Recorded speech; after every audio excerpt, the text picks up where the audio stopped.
Hey, you crazy cats! 42's live streams and videos are simply not available on vinyl. You will have to go to the YouTubes for that. So if you want content about British traditions and culture, cutting edge social commentary from an unapologetically patriotic perspective, along with a side order of madness you simply will not find anywhere else, then this is the place for you. And to all those early adopters in the chat, don't forget to hit the notification bell.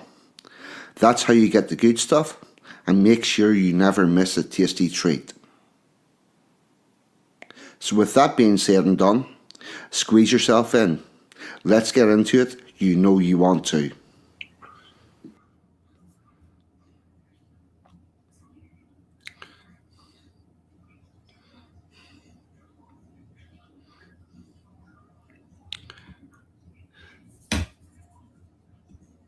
Good afternoon, good morning, good evening. Please delete as applicable because the internet is worldwide. Time zones are still a thing. And by God, I got myself on the screen from the intro. It's working. I think we've actually got this nailed. Now, with that, can I get a wee audio check in the chat, please? I'll say a couple of hellos. There's only a couple of people speaking at the moment, so it's going to be really easy. First one we've got is the Budgie Burger. The funniest commenter on the internet, and my brother Anglo-Saxon. What about your brother? Let me just say, thank you very much for all the ducks you have bestowed upon myself and Emma G. Emma G is actually very pleased with that. We have full ducks in the Waffle House for the foreseeable future. Yes, and it's coming out. I'm going to talk a little bit more about the Waffle House later on because there's been a development. There has indeed been a development. The show now has a co-host, commonly known as AI Bitch. She's quite sassy as well. So there you go. And there's Bassin from Holland. Hoyt, what about you, chum? With that, yes, I'll do my usual shout-outs. My reduced shout-outs. I believe Rags is on mail and in hospital. I hope that whatever it is gets resolved and he has a speedy recovery or recovers as best as possible for the condition. I honestly don't know anything about it, but I do. He has my thoughts. And I hope that it is. Rags is a good laugh, and I just hope that he gets a bit of comfort, and whatever it is, gets resolved. There is Brad James. We're going to be reading one of your poems there, chum, very shortly. The wonderful, sexy Emma G has arrived in. Hope you're having a good evening. There's Amanda Lee's in. It's filling up rightly. Yeah. So, it's a very cool poem. It's coming at the end of the shout out. So, we have RPW Media, Rich, brother of Jimmy from Philly, does a show on a Friday night and also lots of other videos through the week. We'll keep you up to date with everything that's going on in America politically wise. Hopefully, I will be appearing on his show sometime soon. Super Dave, what about you, Sean? Welcome aboard. As he said, he was considering getting myself and Robin from Courage is Cure, the other show that I give a shout out to, on to talk about personal privacy and what the government's doing to reduce it.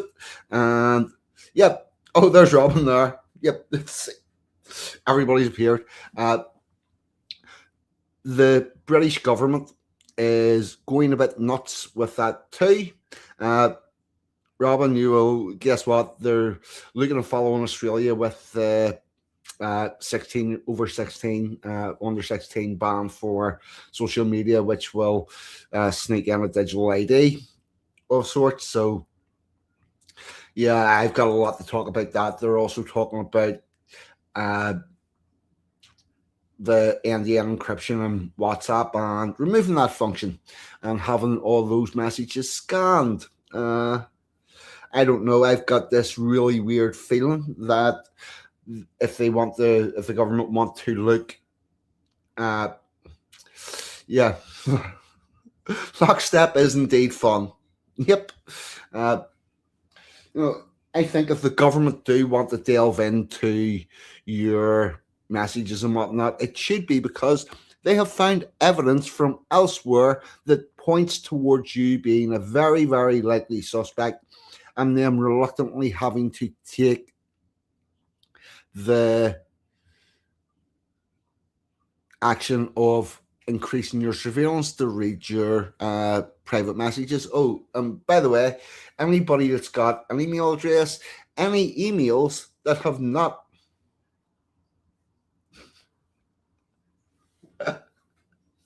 this is true.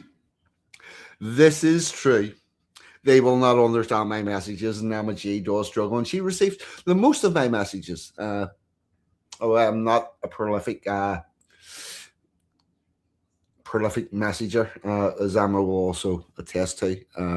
I'm not brilliant with the whole text thing.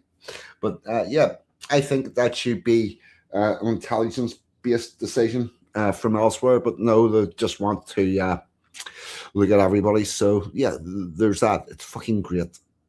But anyway, uh, can I? Oh, they have changed this. I used to be able to through get your link through here.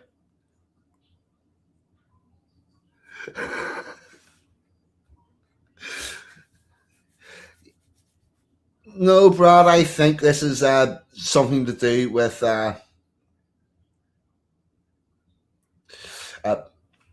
I think that's a choice. I had a really nice ham, chicken, lettuce, tomato,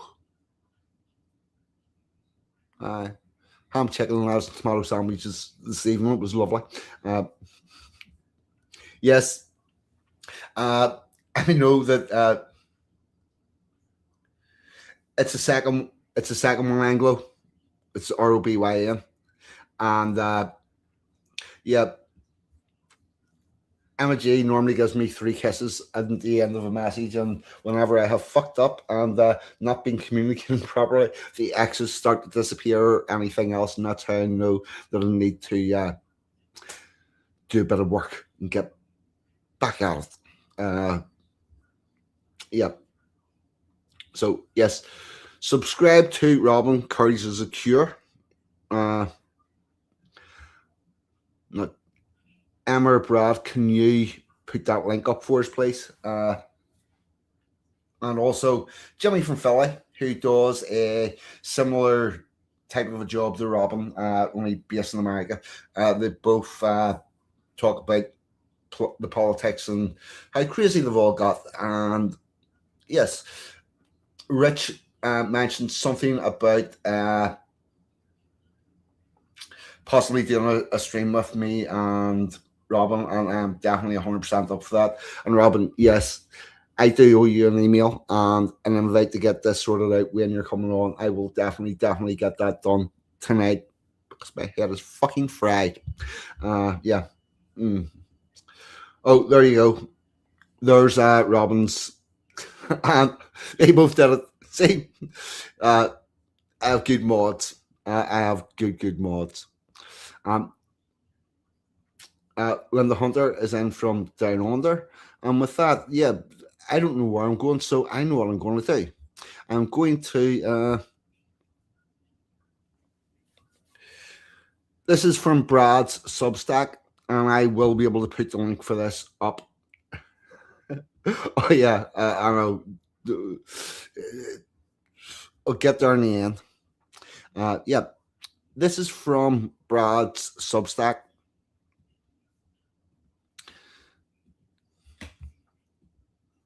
And he can tell me if I'm getting this pronunciation wrong, because that's a probability.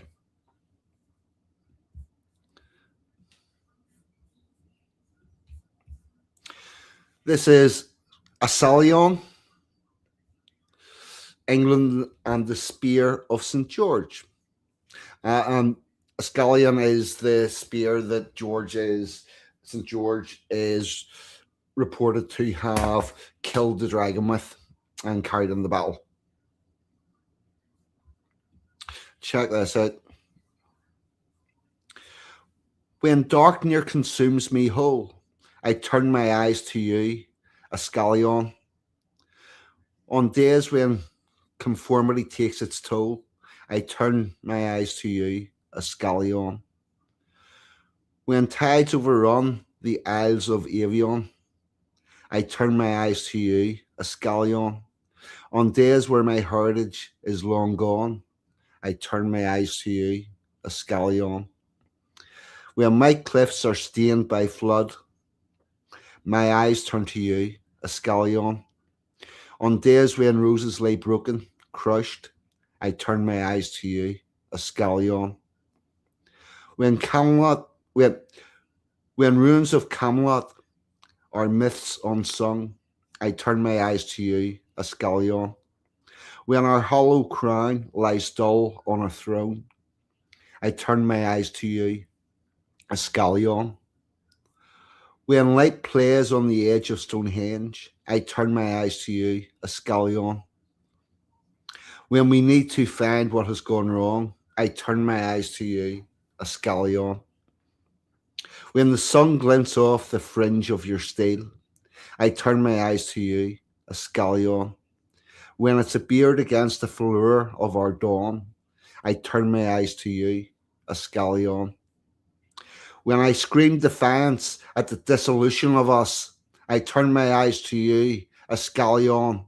When the dragon roars and we've had enough, I turn my eyes to you, Ascalon. When I recall England's fields and gardens, I turn my eyes to you, Ascalon. When I need a spear to rally us into one, I turn my eyes to you, Ascalon.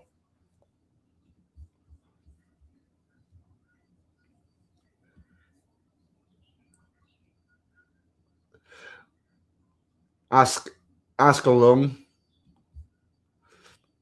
Ascalon. It is a really beautiful poem.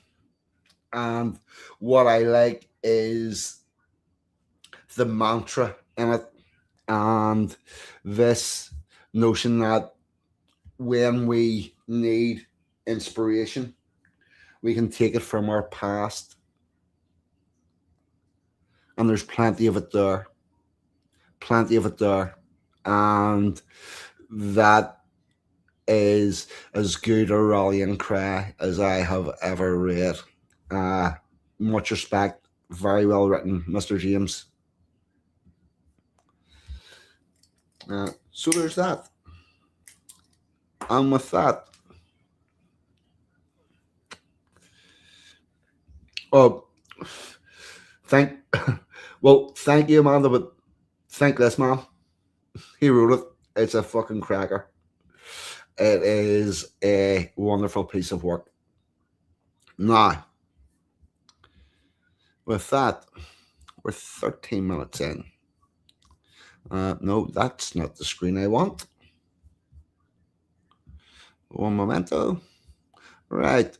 We are going to talk about the first air raids to take place over England, where invaders came in the sky and dropped fucking bombs upon us. And while thoughts of that obviously take you to the Blitz in World War II, that was not the first time. And this is something I'm going to incorporate into the stream. People do as people do. And what they tend to do is they do shitty things and then they try to blame it on the people they're doing it on. But as you will see, the first people to decide to drop bombs on civilians from the air were indeed the Germans. I'm sorry, Germans, but that's just the way it is. And here we go. Uh, this is from the Gazette, uh, which was established in 1665, and it's an official public record. And I'm going to add that to the screen.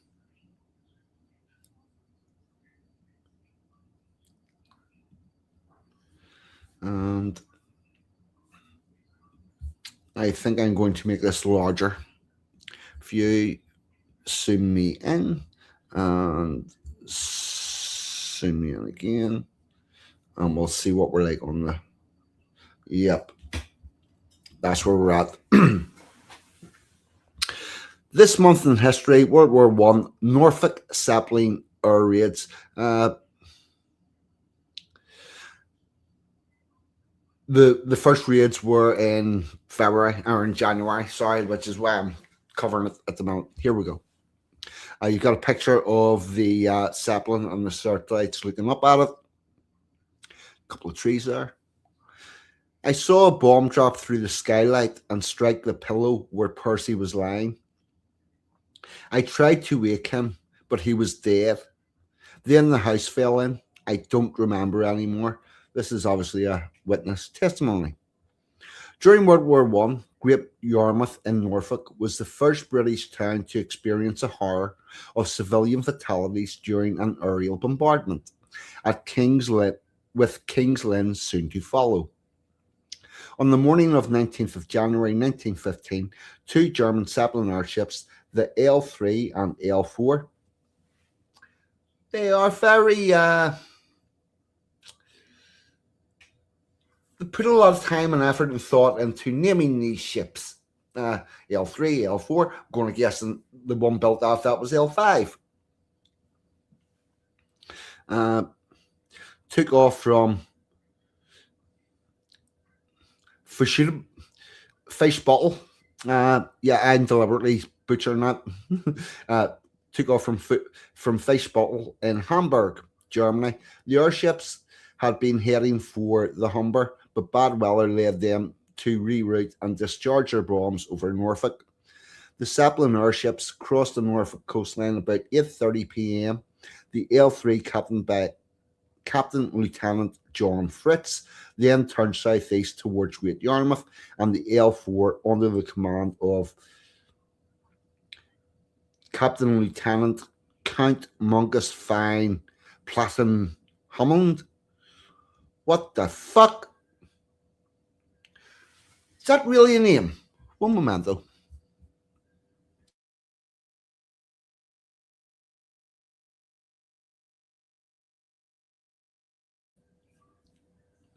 Is this actually a name? Captain Lieutenant Count Mangus Fawn Patton Hallenbug turned northwest towards King Lynn.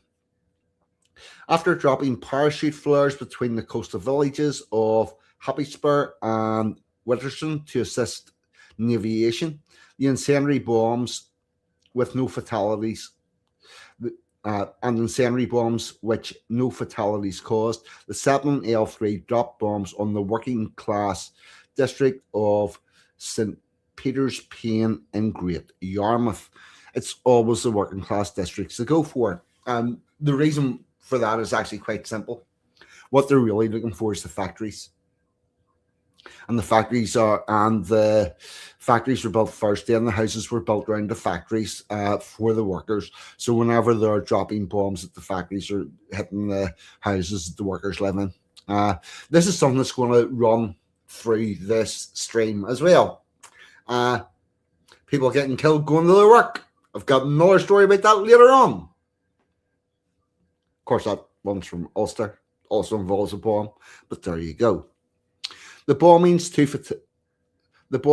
two fatalities were killed instantly.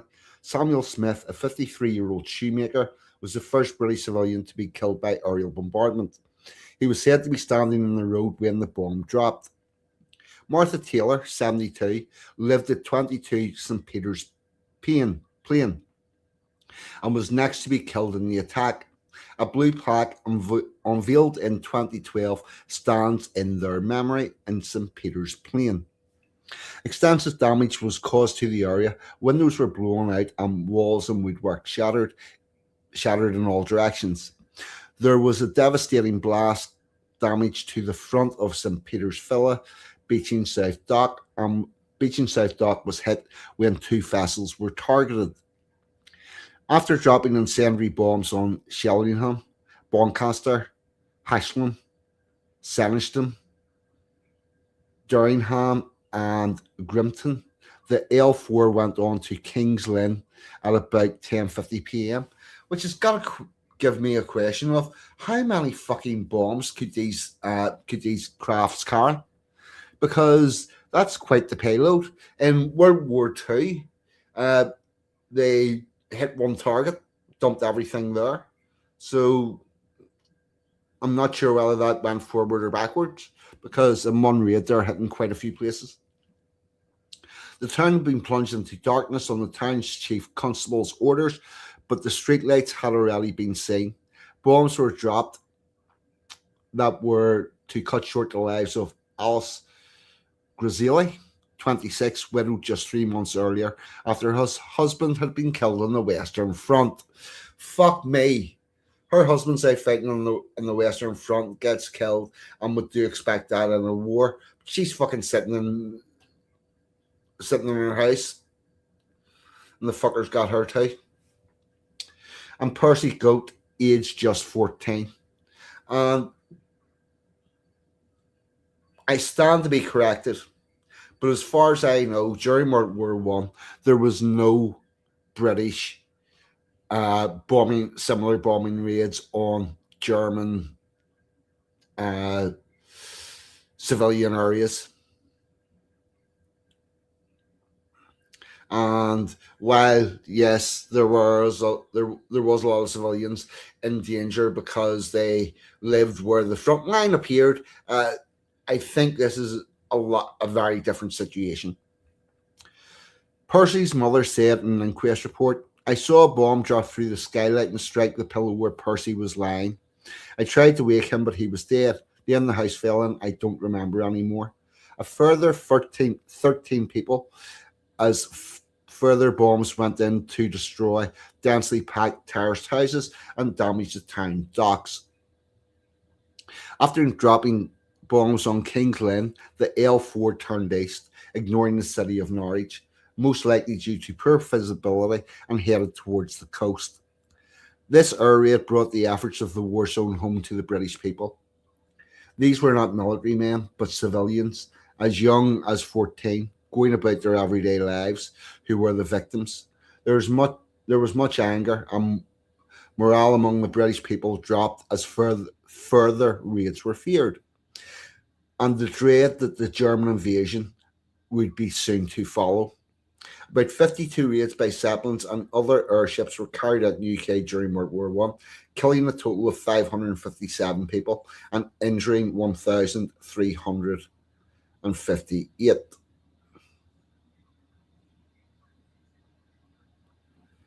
Oh, also State of Defence of the Realm Act. I'm not going. I'm clicking that up, so I've got it. Oh, we will. We will do that because it's short, but I want to check the chat first. Ha!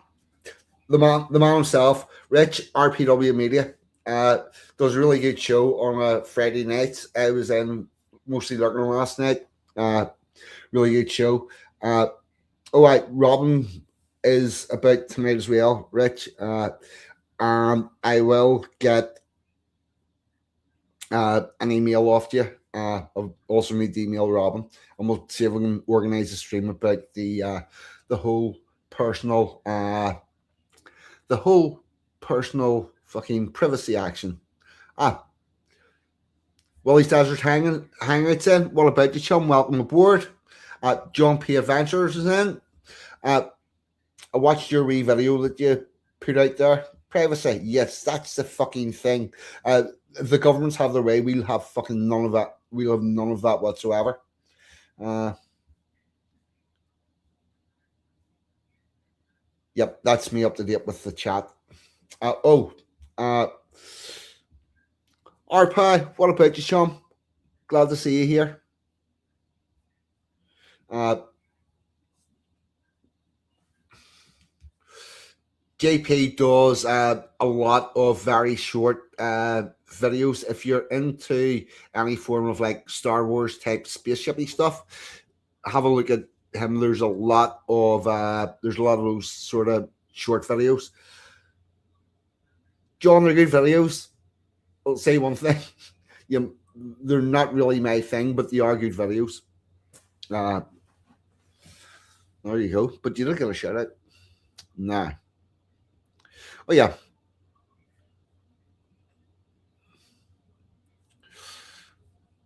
Supplement to the London Gazette, 4th of August, 1914. And whereas the present state of the public affairs and the extent of the demand on His Majesty's military forces for the protection of the interests of the Empire do, in His Majesty's opinion, constitute a case which justifies such recall of the said reserve and action militia service.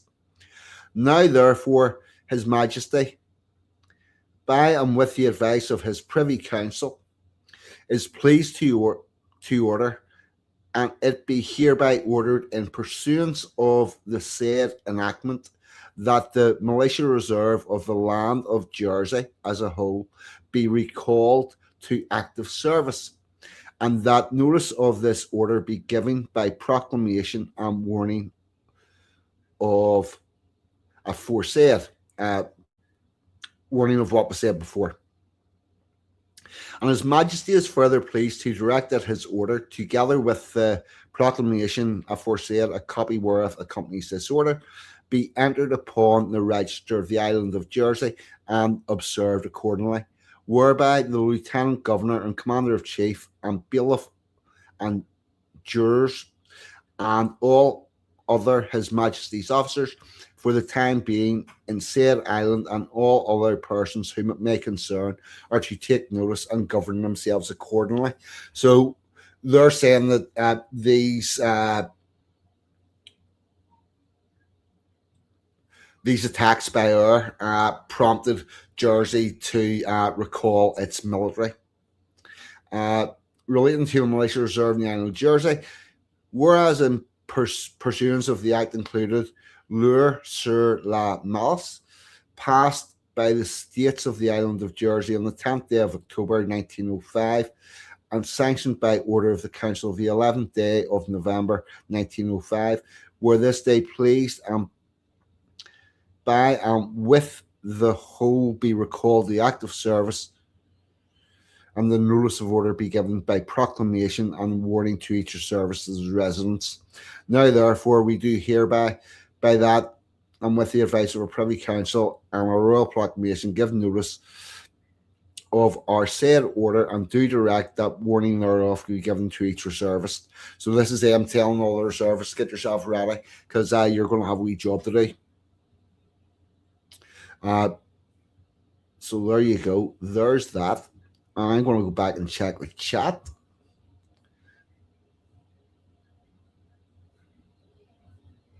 Ludwig's in. What about you, Ludders? Sorry if I missed you and didn't say hello before. Right.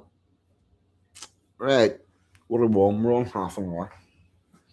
I think we're going to have a musical interlude, and I think we're going to have a little bit of Cromwell. Oh, yeah. Cromwell marching.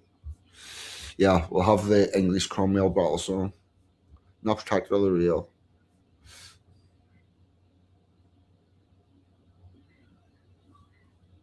Yep, the marching song in the new model army is what we want.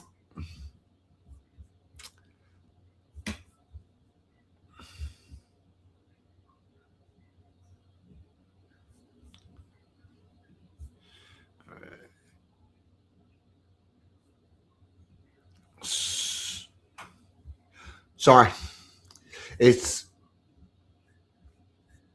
StreamYard has yet again made it difficult to fucking do anything. But here we go.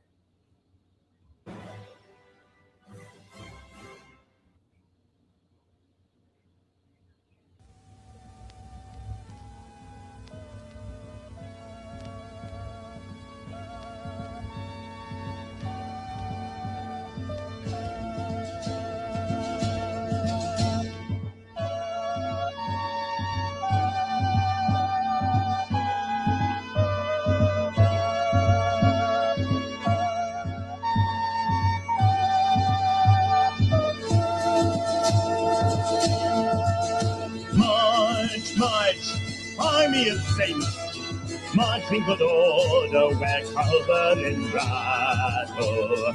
March, march, conscience of Parliament, hold your faith fast in the height of the battle. Scourges the heresy, over his foeman, rough man at arm, it's in God's name to fight. Puritan tradesmen and level yeomen, sustain ye by fervour, by righteousness armour. March, march, bless ragamuffin, sing as ye go, the hymns of rejoicing. March, march, justified ruffians, chosen of heaven to glory you're rising. Humble, implacable, strong in your faith, marching invincible into God's grace. Red-coated trumpets, you new model come, with the fire of the right to bring England to order. March, march, army of saints, onward with sound to the push of the pike now. March, march, host of the righteous that triumph for martyrdom, so is your right now. Rustic philosophers, calm theologians, mind-questing pamphleteers to the ranks come. City apprentice and Anglian yoke unite with intention Gomorrah to deliver. March, march, sharp-sworded midwife of God's new millennium, born in its glory. March, march, Christ our physician, to purge and build and an end to our glory. Marching in ranks to the gospel command, marching for Commonwealth, God and the land. Red-coated prophets, you new models come, with the fire of the right to bring England to order.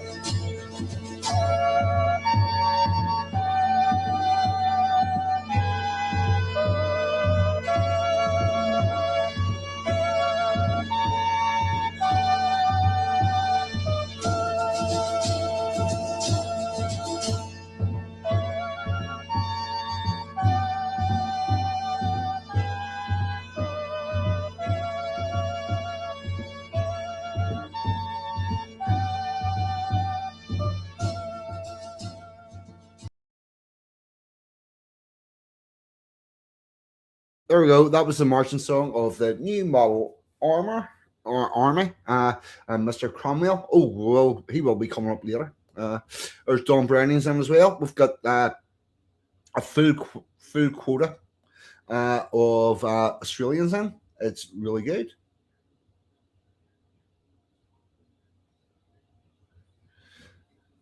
Yeah. Yep. The way to keep it church is everybody needs to get their ass into it. That's the unfortunate truth. I would say the Sunday evening service is the better one to hit for all you people that aren't church cult Christians, just Christians. Yeah, try the Sunday evening one. Try to pack that. And whenever you pack it, demand traditional services. That's how you keep your church. Yep. 3 Aussie words. Oh, right. Yes. How remiss of me. Yeah, fucking scatterbrained. I totally forgot to properly talk about the Dave Waffle House show. Now, every night from 8:30 the show starts, although you can get in for the prequel at 8 o'clock and listen to some Monday Club's record music, which is actually very good. Uh, for those of you that are members of the that hang about the Waffle House, you'll notice that I wasn't in there much this week, but that's because I've been lurking. Because whenever I sit on the chat all night, I get fuck all done. So I've been lurking and getting stuff done while I enjoy my waffling house, which is why you've not seen me chatting as much as lately. But it is an excellent show. It is also the home of the world famous Friday Night Duck Race, which is indeed not rigged. There is no rigging of the ducks involved.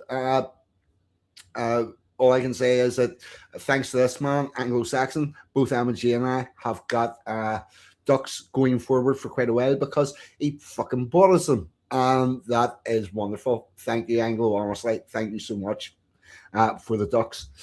The other thing I will say is that there's been an addition to the show, an AI bitch, who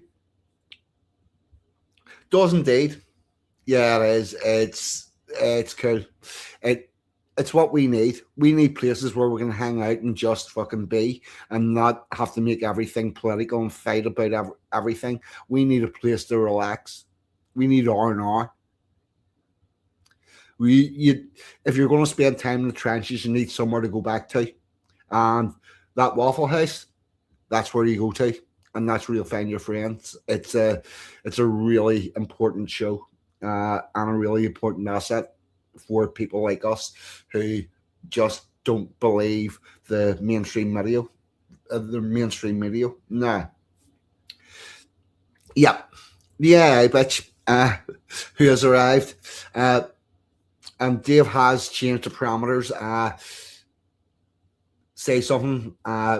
Put a £2 super chat on it, and the AI bitch will indeed retort. And it turns out that Anglo-Saxon found out that if you ask a question about faffing on her tits, she will come back and talk about circuit boards and all sorts of stuff. And yeah, it gets feisty. It gets feisty. It was funny as fuck. I will say that from my observation, how the AI works is it reads the chat as opposed to watching the show. Oh.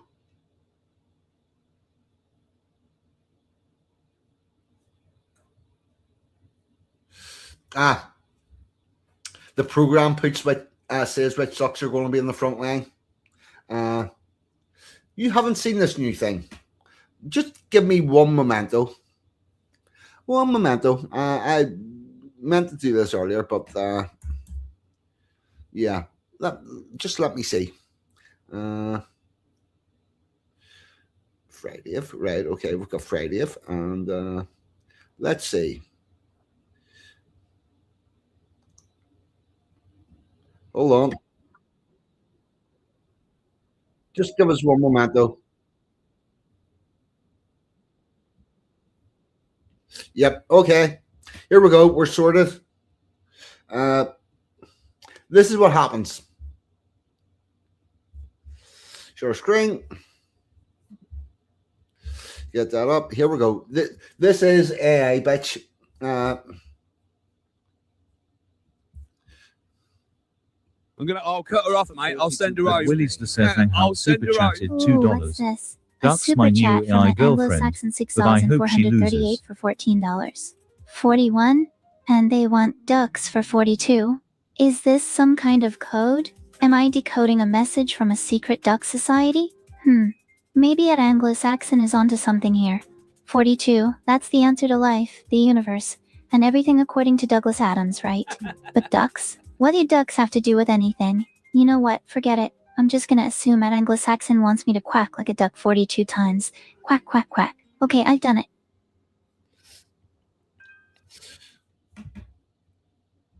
There you go. That was AI bitch in action. She is funny as fuck. And yep, how's everyone liked? Do that. Press that like button.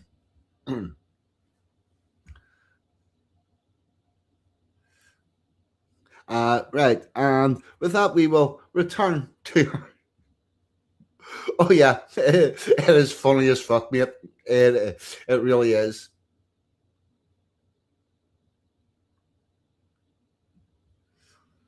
Uh, yes, and what I will say is the bitch has only. Oh no! She is. Uh, there's a lot of that. Go back and watch Dave Waffle House's streams that are still up. The last couple, they are funny as fuck, mate. Oh, Willow Wookie went to Strawberry. That is class. Here, Willie, Willow Woogie, would you please let me know? Did you hear about that from this stream, or not? I actually hope that you don't. I hope that you already knew about it and had attended it previously. But I'd be really curious if I actually dragged somebody to a fucking Strawberry. That would be hilarious. I'll have to get a chat with Mr. Waffle House about the Strawberry because yes, that was this weekend. Oh, and I also need did Pack arrive and did he get a jacket? That's the other thing we need to know, Mr. Waffle. And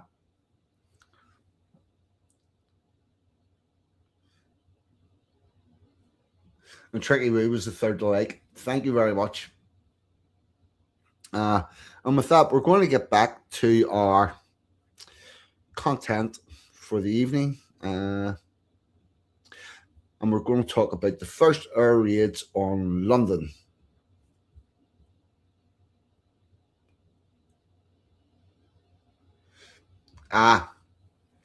No, I lived in Whittlesea for 9 years with my kids. Lived there and been many times. Yeah. I hope you had a really good day. He did, and he's taller than he looks. Yeah, very good, very good. Yeah, the waffle and packets. Right, now.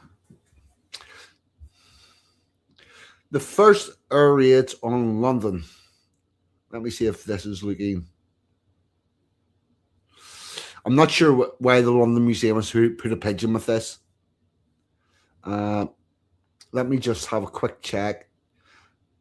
I think that would be sufficient.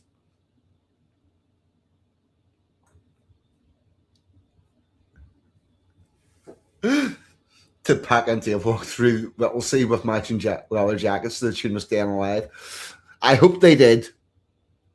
That would be funny. So, the Blitz.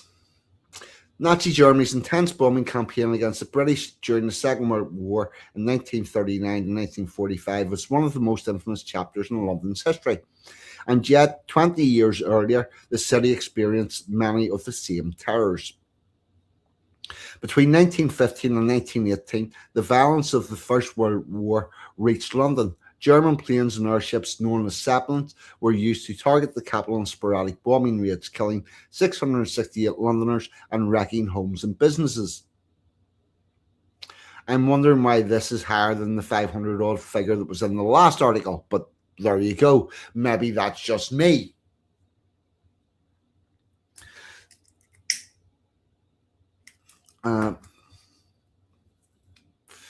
By the final year of the war, air raid warnings rang out across the city in blackout. Sensational air battles played out overhead, and Londoners took shelter in the underground. It was a picture of what was to come in the Second World War. In comparison, these raids were rare and less damaging than the 1940s Blitz. London didn't come close to surrender. Even so, the bombs introduced an unfamiliar feeling of vulnerability. Like, people, this is what I want to point out. We keep being told that the Germans only bombed civilian areas in England because they had a mishap and some bombs hit the east end of London whenever they were going for a military target. Don't believe it. And in retaliation, we had a very small raid over Berlin, and then Germans went totally apeshit and just bombed civilians everywhere. But this would tell me that this is just something that's in their nature because they were doing it previously. And whenever a demographic repeats previous destructive behaviors, it means that that's just the way they go about their business.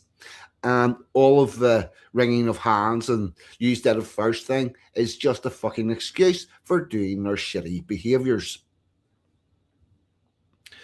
Britain entered the First World War in August 1914. Over the next 4 years, more than 800,000 soldiers from across London, Britain, and its empire died fighting in Europe, Western Asia, and North Africa. Despite the battles taking place abroad, London was never immune for devastating news. Devastating news arrived by post and press as the list of dead grew ever longer. Hospitals accepted wounded and traumatized troops returning from battlefields. Belgian refugees fled to London in their thousands. At times, you could even hear the sound of the guns firing in Northern Europe, because these guns were so fucking loud, you could hear them in a different bastard country. This is what happens whenever war becomes industrialized. Sorry, I need liquid.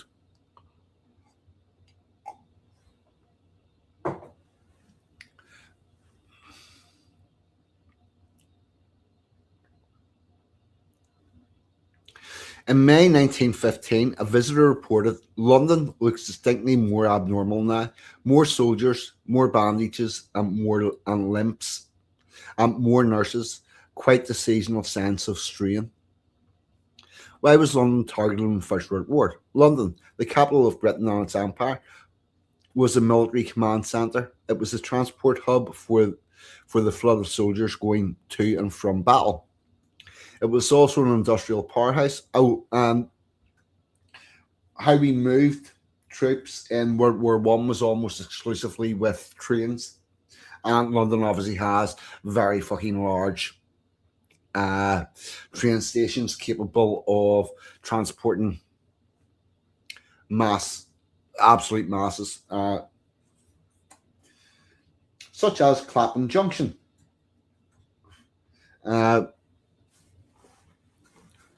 So there you go. It was an industrial powerhouse. The capital's factories made ammunition, weapons, and other crucial equipment. Its stocks and shipyards moved goods where they were needed. Foods imported into the city was vital for feeding the nation. Oh, and we have a picture here of an incendiary bomb.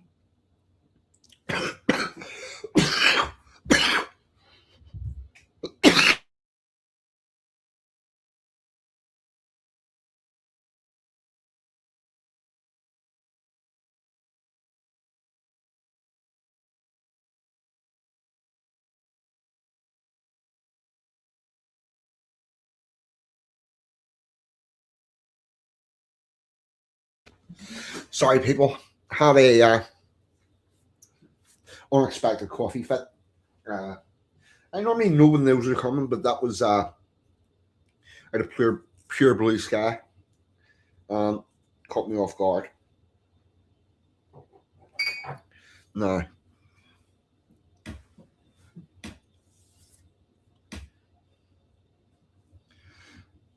Yeah. I'm sure they are. And they're also saying it wasn't like that when we left it. Is the problem. It's really hard to blame where we are now on the people of that era, because it was not them that caused it. Yeah.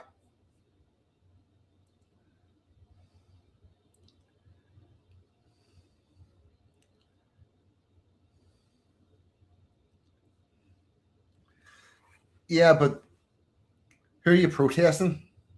The government or the veterans, mate? I would keep your this is a problem. This is a problem. What to do, but honestly, it's our current government that we elected.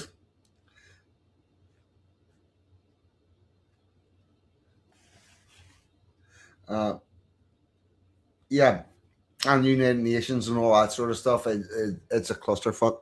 One momento, right? Let's get back to this.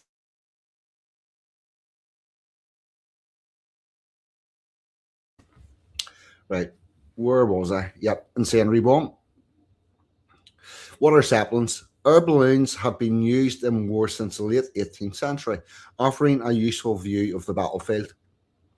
This idea was evolved in the 19th century by a German general named Ferdinand von Zeppelin. His first airship flew in 1900, constructed from rigid metal frame containing several hydrogen-filled balloons. Long and shaped like a sausage, they have enough lift to carry propeller engines and an arsenal of explosives. The first Zeppelin ran in London. On the night of 31st of May 1915, under a full moon, a single Zeppelin floated over the city. It dropped dozens of grenades and fire-starting incendiaries, killing several people across what were then suburbs in the north and east, such as Dustin, Shoreditch, and Leytonstone.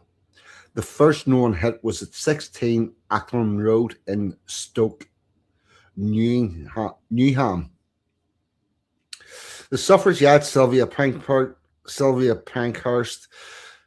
for whom there is a special place in hell, the bitch, described the effect in Hoxton and the East End as panic ran rampant. Sylvia, yes, and in the meantime, you, Sylvia Pankhurst, were taking white feathers and shoving them up the noses of 14, 15, and 16-year-old boys and sending them into the recruiting centre to get them sent over to France to die. I don't give a fuck if you thought there was panic. There was a lot more panic at the front whenever those fucking children that you sent there ended up facing the business end of a German fucking bayonet.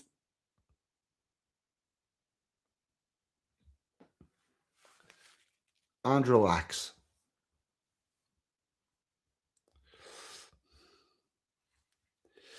And there's a shop that looks to have been burnt out. Or the next day, anger in London boiled over. Mobs attacked businesses they associated with the enemy. German and Austrian Londoners were assaulted and abused throughout the war. Well, funny thing this, it seems that the Germans and Austrians were able to live there during the war.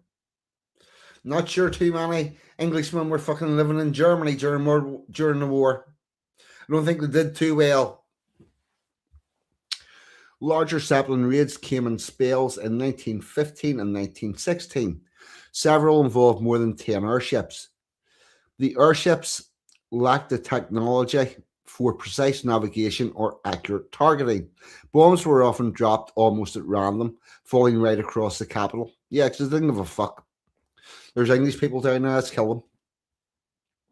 Fear lingered after the explosions and the screaming. The Zeppelin scare is just as if the whole place was in imminent fear of an earthquake, reported the General John McGuish, riding home from London to Australia. We'll come back to this video. To hinder the Zeppelin as they looked for targets, lights across London were dimmed at night. By 1916, the city was defended by more than 64 anti-aircraft guns. These were aided by spotlights and a squadron of planes equipped with incendiary bullets. It took until 2nd September 1916 for the first success, when a German airship was shot down in Herefordshire, just north of London, by pilot Lieutenant Leif Robinson. People rushed to claim souvenirs from the wreckage. Excellent. There was a spectacular sequel on the 1st of October 1916 when a Zeppelin was shot down north of London over Potter's Bar, Hertfordshire.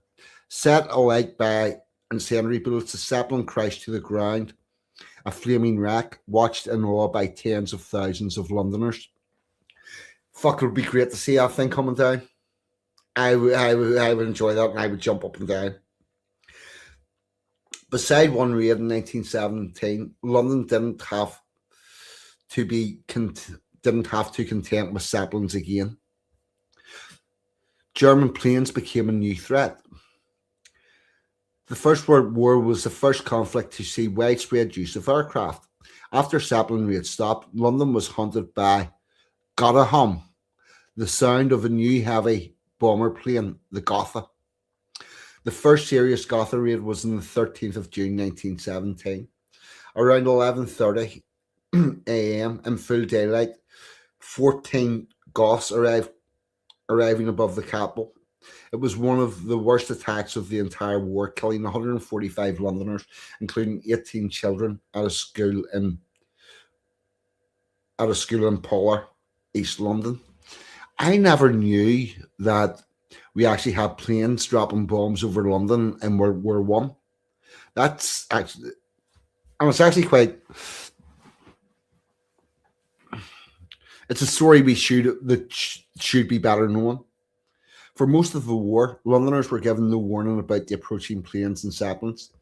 The government believed disruptive false alarms would be common. They predicted people would crowd to see the Zeppelins, causing more casualties. In Hackney, the locals organised their own patrols to keep watch. Finally, in May 1917, following the start of the gotcha raids, a system of public warning was introduced. Loud machines, a type of firework, were used to tell Londoners that they should seek shelter. Police officers would also blow their whistles and carry signs reading "Take cover." When the raids were over, the all clear was signalled by handbells or Boy Scouts playing bugles. So we'll have a public warning thing here. It is far better to face the bullets than be killed at home by a bomb. Join the army at once to help stop an air raid. God save the king. Fuck me. That is class. That is class. You're not safe at home anyway. Get in the army. Get closer to the front. I love it. And here we go. The public are advised to familiarize themselves with the appearance of the British and German airships and airplanes so that they may not be alarmed if British aircraft and may take shelter if German aircraft appear. Should hostile aircraft be seen, take shelter immediately in the nearest available house, preferably in the basement, but remain there until the aircraft have left the vicinity. Do not stand about in crowds and do not touch unexploded bombs. I probably told about 5 times, but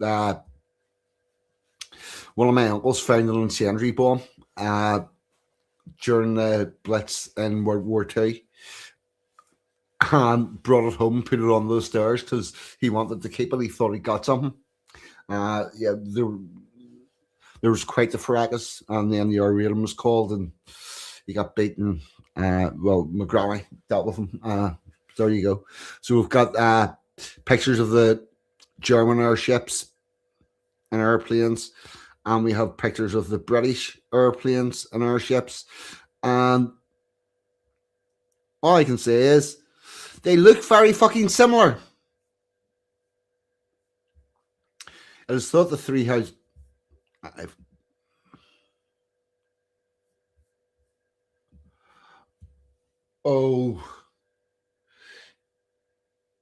it would have been early teens, I believe. I would say it was early teens.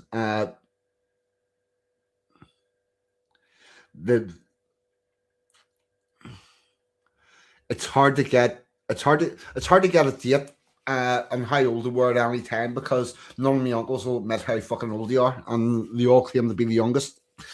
sort of my aunties. It's a bit weird, but it was early, uh, somewhere between 8 and 12, I would say. The same uncle got a new suit given to him for whenever my granddad was coming home from the war. He was in the Navy. And he got this new suit for the day that he was going to, my granddad was coming home. Obviously, there was only money for one suit. I think there was borrowing involved to get that. A few days before, my uncle decided that he was going to put a suit on to look all flashy, and then went up in the local woods and fell in the fucking river. So there's that. Yeah. Oh, my granny bashed him with a slipper. Yeah, and the fire warden put it on a bucket of sand and took it away.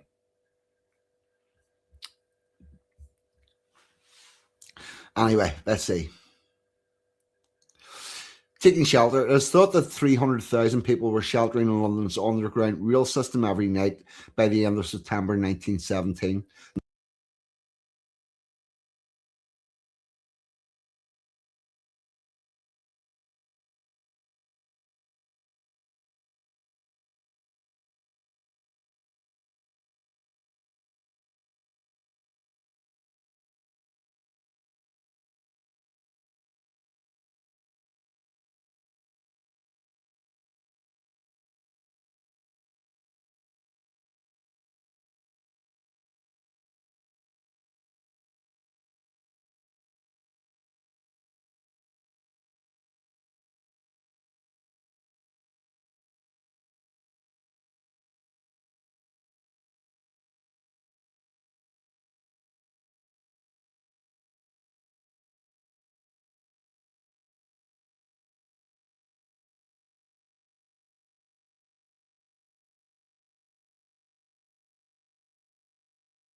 I was standing there. They told us to take cover. The police on a cycle, and a Zeppelin came along. Do you know, I could look up there and I could see the 3 gondolas it had. This Zeppelin, huge thing, huge. And I could see them in uniform in these gondolas, these officers in this Zeppelin. And you know, suddenly we had machine guns on top of factory roofs. Because we weren't prepared for anything in that war. And someone had shot it, the center gondola, and the plane was like that, and it just went like that.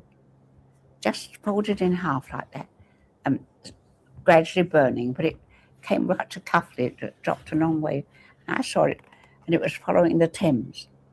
I saw it over Blackfriars Bridge. Now, Hold on. Right, can you hear me now? First thing is, can you hear me now? The second one is, I'll take this to the YouTube.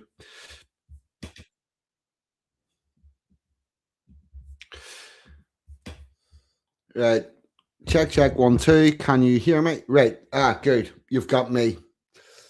Yeah, right. Okay, I'm back. Sorry, people. We've had audio issues here, and now what we're going to do is we'll take that one out and actually stop at 1 and presenting right. Share screen.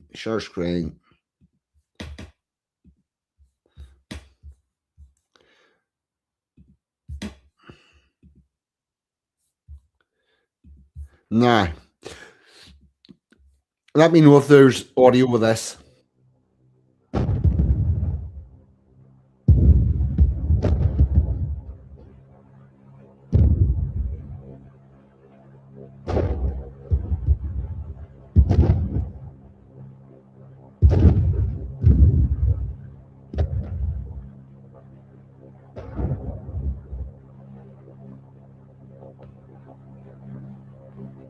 was standing there, but they told us to take cover.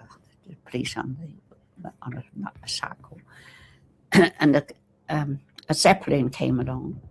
Do you know, I could look up there and I could see the 3 gondolas it had. This Zeppelin, huge thing, huge. And I could see them in uniform in these gondolas, these officers in this Zeppelin. And you know, suddenly we had machine guns on top of factory roofs. Because we weren't prepared for anything in that war. And someone had shot it, the center gondola, and the plane was like that, and it just went like that. Just folded in half like that, gradually burning, but it came right to Cuffley. It dropped a long way. And I saw it, and it was following the Thames. I saw it over Blackfriars Bridge. And I was ever so sad there's men up there. And really, it just folded in half like that, upwards. That was a Zeppelin. It's a very vague period for me. In between that, of course, it'd been the Great War, and I was just a tiny child, and my sister too. And I had a feeling once of a kind of luminescence, and I said to my mother, "Did you carry me somewhere, you know, where there was noise and people?" She said, "Yes, when you were about 3, and then by then my father was in the Russian Labour Corps. This was about 1916 or 17, and I was about 3 or 4. She said, "I took you once across to the shore down in the basement, and once down the crypt by Spitalfields." I said, that light, I always recall something about my infancy.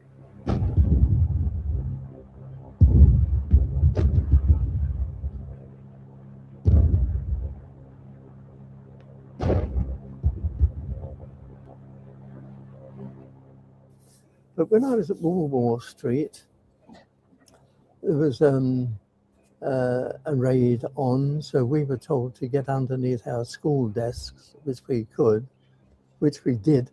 And the bully of the class, he was crying. Hold on. They told them to get on their school desks. Like what we were told to do for the nuclear bomb. That is fucking mad. We're using the tactics that we had for whenever Germans were lobbing things out of a fucking Zeppelin for a nuclear bomb. Nothing changed. Fucking madness.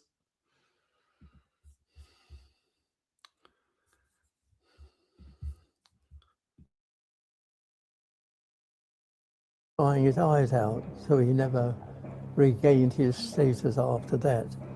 But sadly, that was the day when half a mile away from us, the school in Upper North Street, Poplar, just along East India Dock Road on the corner there, that was bombed and 17 little children were killed. And that was a blow to everybody. Although we knew that these raids did kill people, I think that really brought home the horror of war to all of us. I think it stayed with all of us kids all our lives. You still think about it.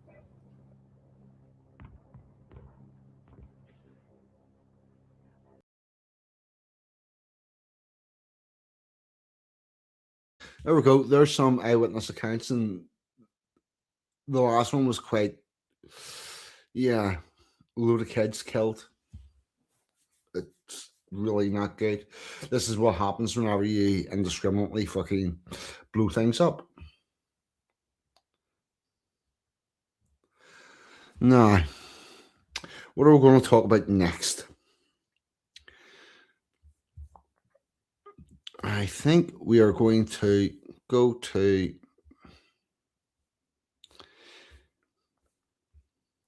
on a total switch. We're going to go to the first Parliament, which also happened in January.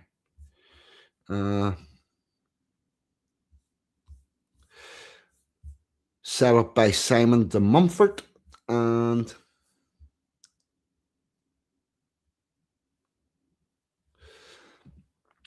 Here we go. Share screen. Simon de Montfort's Parliament.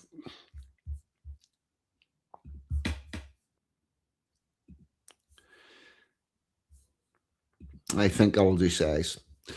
Right, this is from UK Parliament, so it'll definitely be 100% accurate. They wouldn't smudge anything on this. Of course, they would not. No. Simon de Montfort held 2 parliaments during his time in power.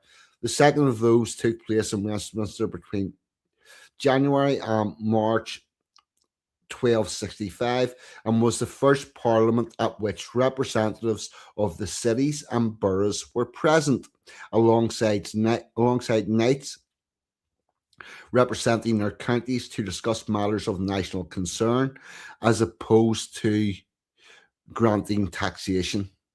So the change in this is partially the people who were allowed to be there and also what they were going to discuss. Montfort's second parliament was summoned on the 14th of December 1264 and summoned were 23 lay magistrates, 120 bishops, 2 knights from each county and 2 citizens from each town. Also I'm going to come back to that. Also summoned were 4 men from each of the Clinique ports. The parliament began on 20th of January 1265 and would be the longest of Montfort's leadership. The parliament was summoned to discuss arrangement for Prince Edward's release. The compensation of those attending the parliament was significant because it formed the basis of more representative democracy. The makeup of Montfort's parliament can be linked to the House of Commons as we know it today. And just to go through who was summoned.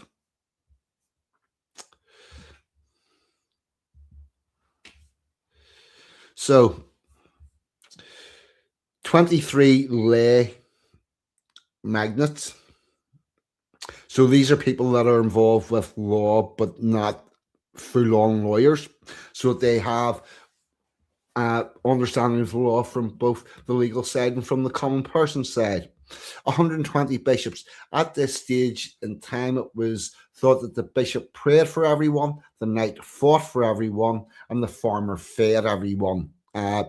So the bishops are important because, and the other thing is, the bishops are the people who are able to go back to their diocese and tell the priests what has gone on and disseminate that to the people. The knights are important because obviously the knights fight for everyone. 2 knights from each county and 2 citizens from each town, because we need to make sure that we have people representing and understanding how any decision will affect the various facets of the people. Which is actually, whereas now what we have is professional politicians who only have interest in what deal they can do and not what the people actually want. Also, some were 4 men from each of the Clinique ports. I'm not familiar with what Clinique ports are, but I am familiar with the fact that if you want to be able to export stuff, you need the ports to work.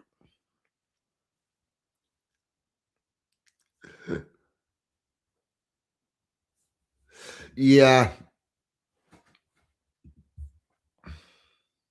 Well, it's in the 1200s, so it's going to be Normans, unfortunately. But be advised, this is not something that the Normans just came up with on their own, or de Montfort came up with on its own.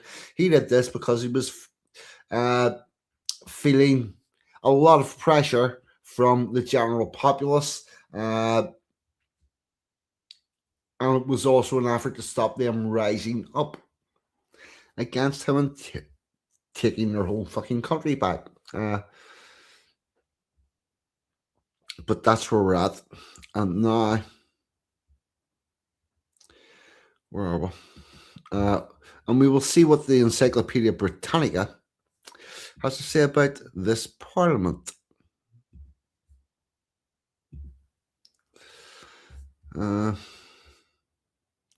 As you know, I'm not a great fan of Britannica. I believe it to be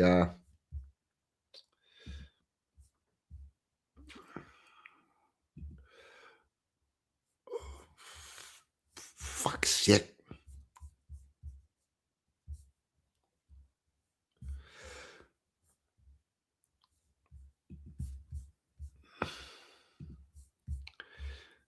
Stop seeing this ad. Covering the content. We will try it again. We'll try it there again. Ad closed by Google. Right.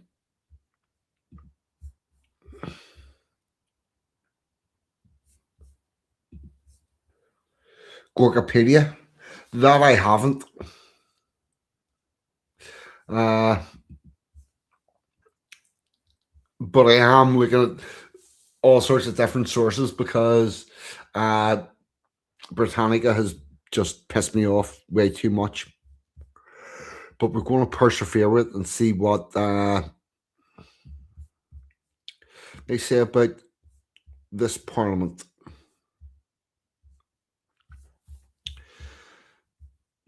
Add that to stage.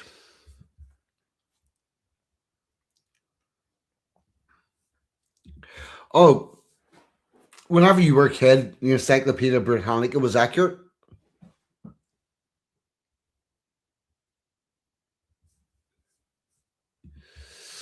Henry III wasn't the easiest to get on with. I doubt he was. I doubt he was.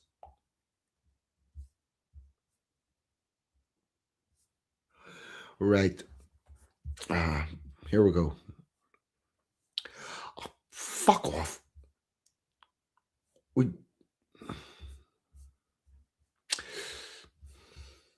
Let's see if we can get this to actually go away. I'll cover in content. Right. The British Parliament, often referred to as the mother of parliaments, consists of the sovereign.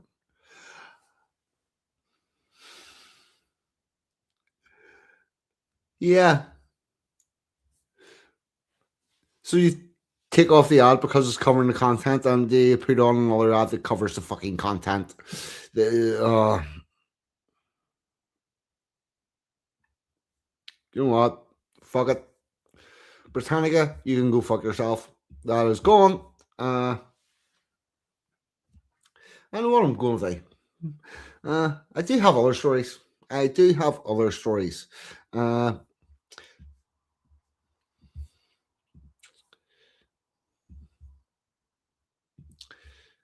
Open this. This is just a little post from X about a bit of history.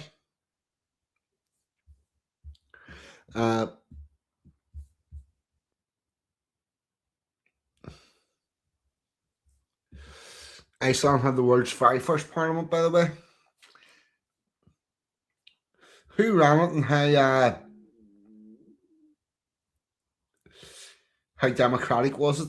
I'd be curious because I wouldn't be thinking the Vikings would be much for that.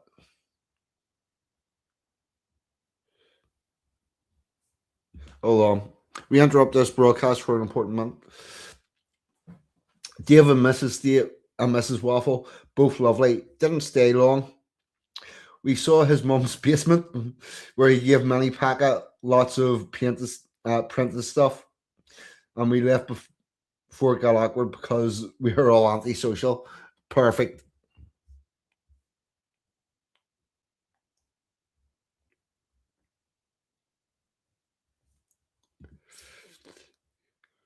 Yeah. Yeah. Yeah. Vikings did tend to have a parliament, but they were ran by the person that was best at chopping people's heads off. But anyway, right. A little event that happened in January in Ireland, because it was Ireland at the time. Sure this. January 14th, 1942, 36 Protestants imprisoned in Sligo, Gaul, murdered by rebels led by Charles and Hugh O'Connor. The murders began at midnight and included 4 children. One was a 4-year-old boy. Further murders of Protestants followed in Sligo on the 13th and 14th, and here we have a picture of it. This is a bit of the history that everybody, that the world likes to try to hide. This is part of events that began in 1641, where bands of Irish or Catholics, if you like, would turn up at Protestant homes and estates and areas and murder everyone. And this went on for 10 years. Typically, whenever it was a larger estate, they would surround it and starve the people until they were too weak to fight back, and then go in and either murder them or strip them naked and send them out into the wilds, which in Ireland, with the exception of about fucking 3 weeks a year, and those weeks are not even together, that is pretty much a death sentence with exposure and stuff. So yeah, there's that. So that was going on. That was in January 1642. And no, there's nothing nice about it. Nothing nice about it. And now we are actually, do you know what? We're going to have a musical interlude, and that is why we'll have a bit of Cromwell, Protector of the Realm. Yeah.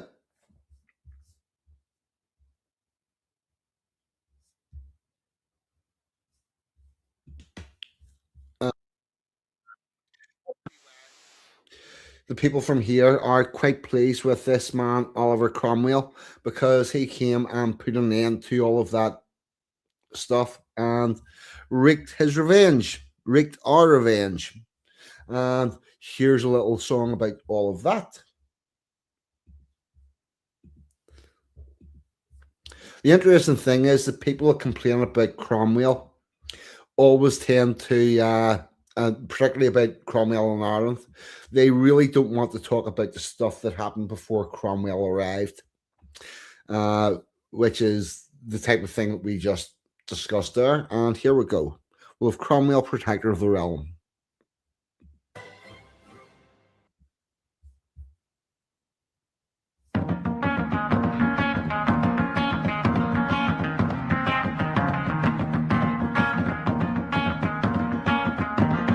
Cold winter's morn in 1641, my lovely hour was taken by O'Connor, taken on the file at the point of rebel gun, and drowned it in the murky river bottom.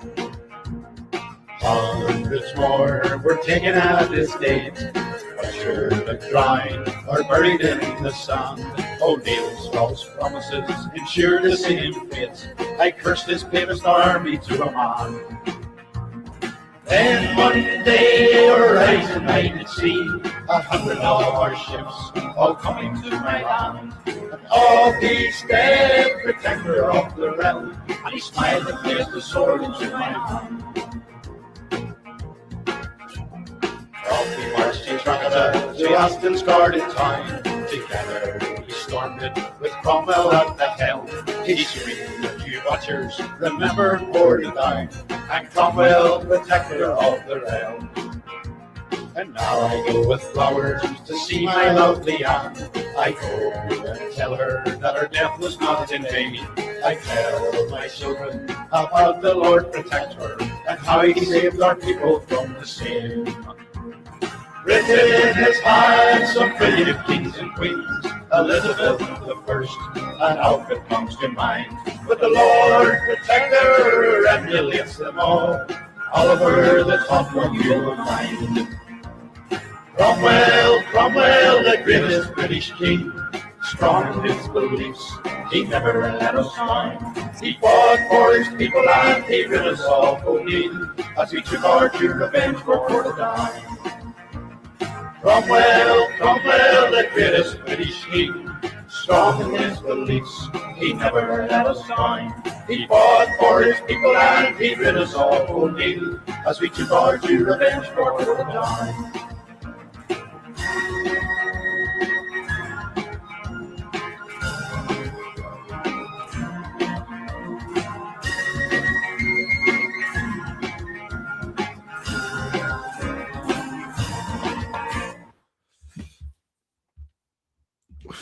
Oh, fuck the end, that caught me out there. Right, okay. So now, we're going to talk about another thing that happened in Northern Ireland in January. Now, you may remember that we were talking about something that happened with workmen in Northern Ireland in January last week. But that was a different event and a different time. So here we go. T-Bomb Memorial Service remembers victims of IRA bomb. And here we have a little picture of the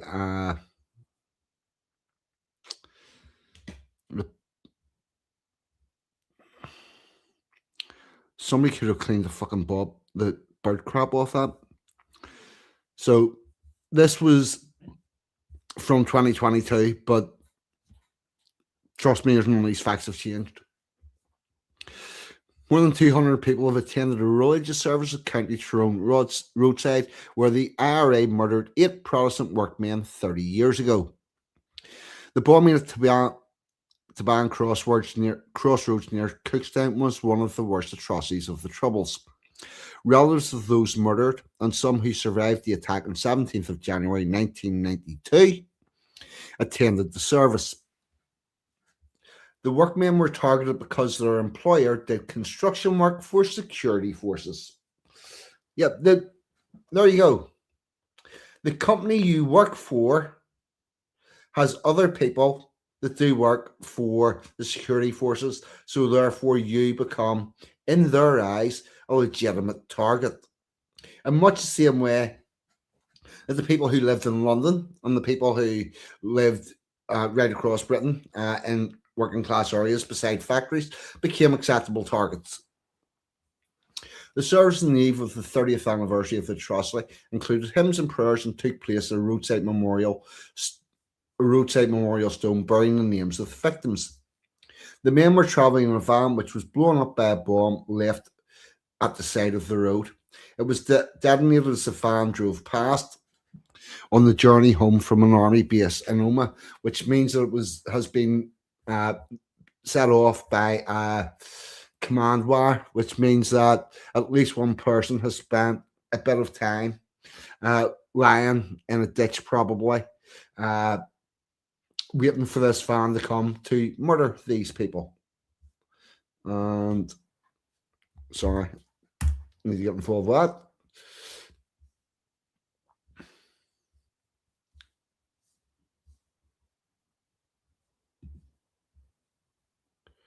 Yeah, I honestly don't know what the crack is with him, and I hope that didn't come across as rude, but I do wish him the best recovery that is possible. I don't know the details, and to be totally honest with you, I'm not going to start fucking hassling whenever he's in hospital to find out. I don't think that would be helpful at all.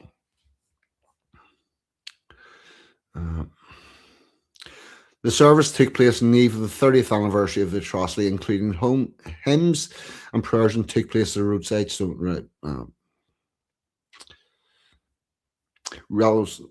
Relatives of those killed said they felt the incident had become largely forgotten tragically by the wider community, because we are not allowed to talk about anything bad that the Provisional Irish Republican Army did, because apparently, A, according to the First Minister of this country, they had no other choice, and B, talking about the shit that they did is somehow a problem for the peace process. The former DUP MP, the Reverend William McRae, conducted part of the service and described the attack as cruel and carried out by gutless cowards. During a short service, a wreath was left by Cedric Blackburn,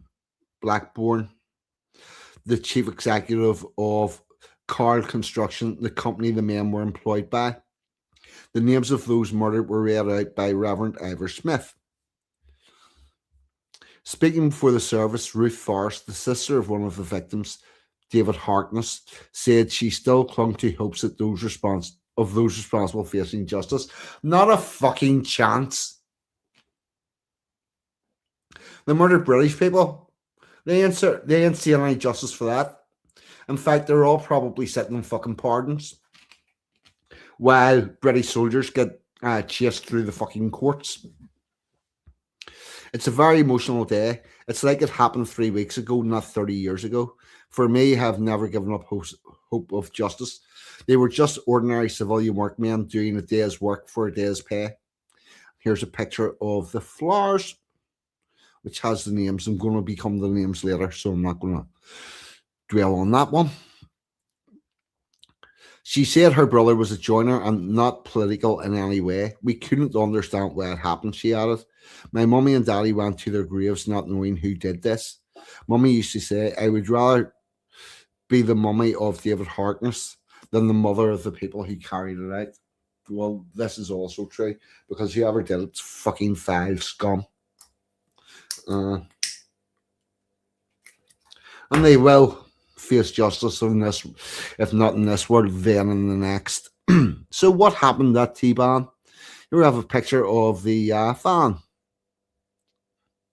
Not looking so good. 8 Protestant workmen died on 17th January 1992 when an IRA bomb blew their minibus at T-Ban Crossroads on the road between Omagh and Cookstown. Another 6 were injured. The men who died worked for Carl Construction. They had been returning from work at Lisnall Army Barracks and were targeted because they carried out work for the security forces. The Historical Inquiry Team, HET, conducted an investigation into the attack and provided a report to the families of the victims. Among other things, the HET report revealed that the bad weather on the day of the attack prevented the IRA from detonating the bomb as the men went to work, waiting instead until they were returning home. Fuck me. They were going to do them on the way to work. Then they sat about all day. No one has ever been convicted in connection with the bomb attack. The men were Gary Blakes, Cecil Caldwell,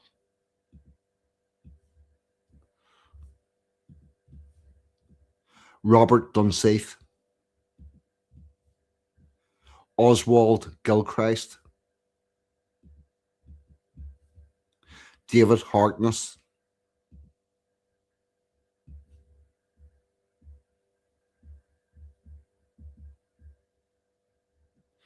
Bobby Aarons, Richard McConnell, Nigel McKee. So that's what happened to T-Ban. So yeah, in January 1642, Irish people are murdering Protestants for being British. And then January 1992, we have Irish people murdering British people because they're British. And whenever you have that sort of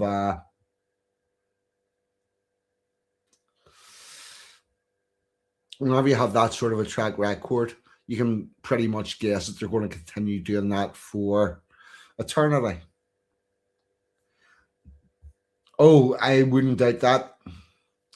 I would say at least 1 in 4 people born over that border are, yeah. Oh yes, I know it, Anglo. Don't I know it? Yeah, bit like myself.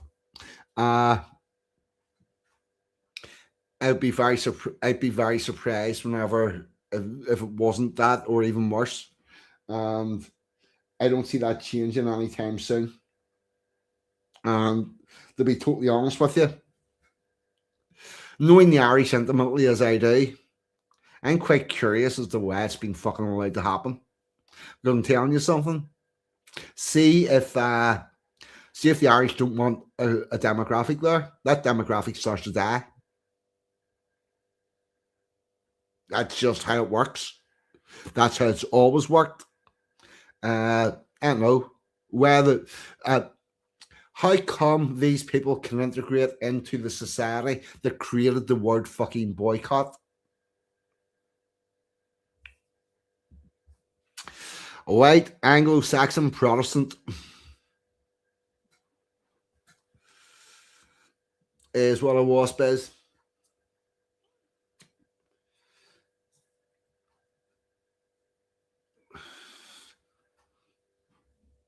Yep.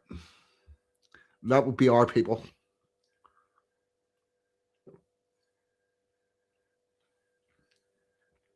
Nah.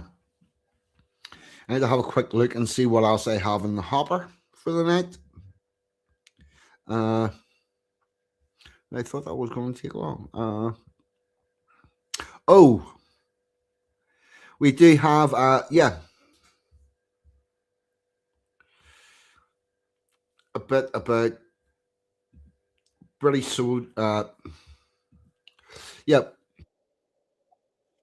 We have a bit about American soldiers coming to Northern Ireland for getting ready for D-Day. Also, interestingly,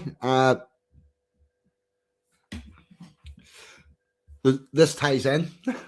Remember I told you earlier about my uncle finding a incendiary bomb and bringing it back to the house. Well, in the field close to where that was found, close to where that was, there was a very large park, and there was a bunch of American soldiers that were stationed there for a while. So I've seen that. So we've got a little bit about American troops arriving in Northern Ireland. Let's have a look at this. This is a British pathy thing, so always good.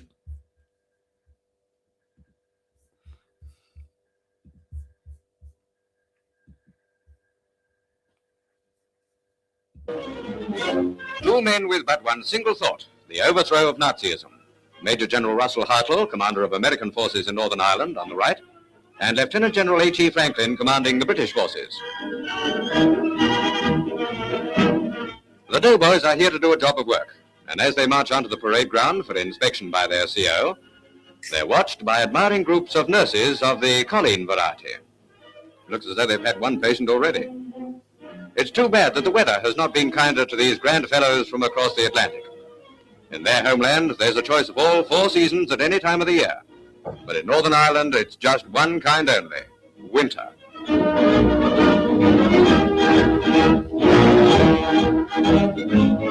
The troops are still continuing the hardening process. Most things are softened by water, but not these chaps. A good trudge through Irish mud of the very best quality will help keep them as hard as nails. I don't know how American doughboys express their views on this kind of a route march, but Tommy Atkins would murmur something about being fed up and far from home, or words to that effect. Assault with bayonets. Useful practice, with each man hoping that soon he'll have a chance of doing this with real Jerry's as his objective. Of course, they've brought their gas mask with them. I wonder if every member of this audience has. They're given 6 seconds in which to take the mask from its bag and have it in position of protection against a gas attack. 6 seconds. That's not so long. But it'd be long enough if gas weren't about. Okay, soldier, yours is Jake. Another spot of marching with respirators on this time.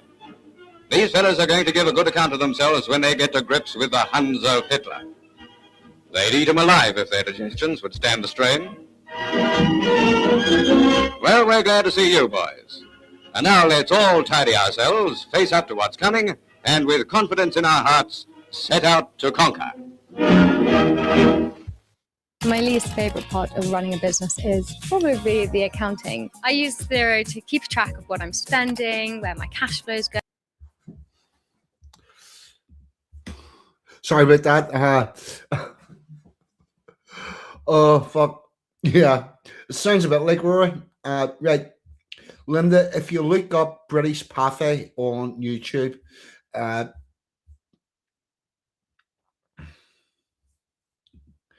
oh, yes.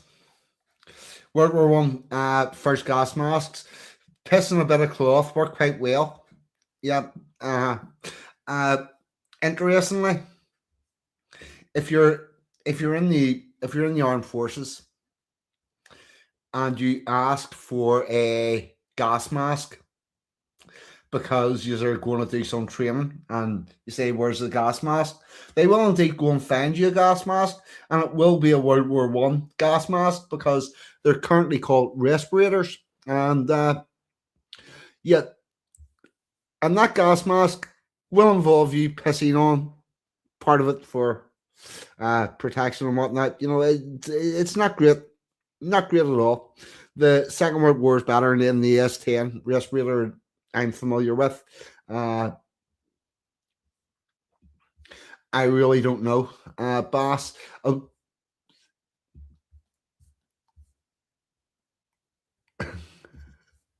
It wouldn't fucking surprise me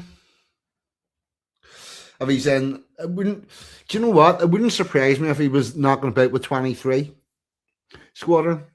For those of you who don't know, there was originally 3 squadrons of Special Air Service, 21, 22, 23. 23 has always been the territorial one, and we now have 22 and 23, but it wouldn't surprise me. Yep, British Pathy.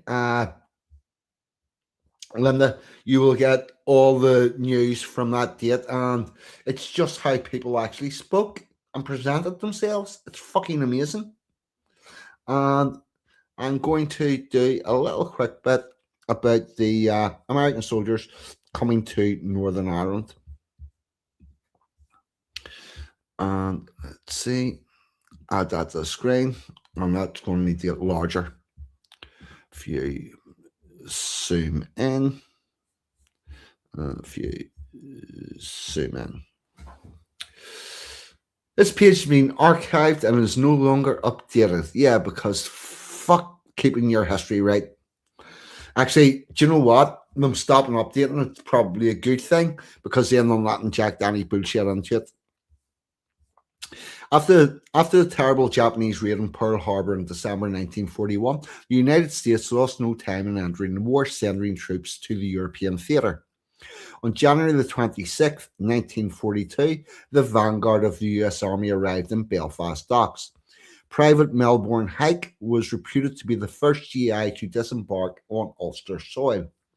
However, for weeks beforehand, men with American accents but wearing civilian suits were seen in the streets of Belfast and Londonderry. In all, over 300,000 US troops were stationed in Ulster during the Second World War. Being in Northern Ireland, Ulster of only 6 countries, the other 3 were and still are in Ireland. Ireland no longer has an official name of IRA.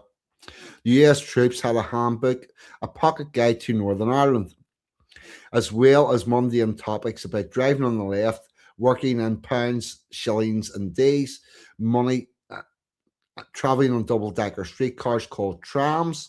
There were 2 other very important instructions. You will find the Irish very friendly, but we're not fucking Irish, you dick. You'll find the British in Northern Ireland very friendly. Do not assume you are the. Do not assume. I'm going to guess that that's type 1 mean assume. Do not assume you are the most wonderful guy in the world if an Irish girl smiles and talks with you. It means only friendliness. The second instruction was even more important. When out socially, there are 2 topics of conversation about which you must not comment: politics and religion. Because They could have ended up having a very real fight a lot sooner had they got that wrong. Unfortunately, as in all conflicts, serving personnel lost their lives there, and the US troops in Ulster were no exception. Natural causes, suicides, fights and brawls, road traffic accidents, aircraft crashes, misuse of weapons whilst training were the main causes. At first, the bodies were taken to US Cemetery in Brooklyn in England.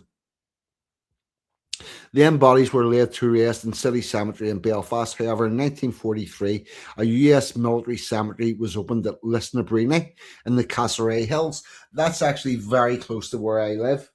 And Emma and I have actually been up and seen the site of that. The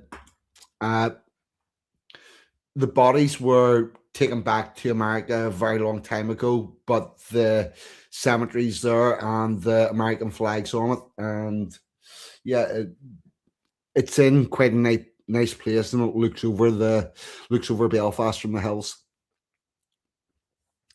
There, the Stars and Stripes flew, and the deceased were given full military burial service according to their faith. The facilities for preparing the bodies were provided by a Belfast funeral firm, members of the US Graves Registration Service, Northern Ireland section, who were billeted in buildings in the Old City Hospital, long since demolished and rebuilt as a very modern hospital. Some might disagree on that. Performed the duty of body preparation on the premises of the funeral firm.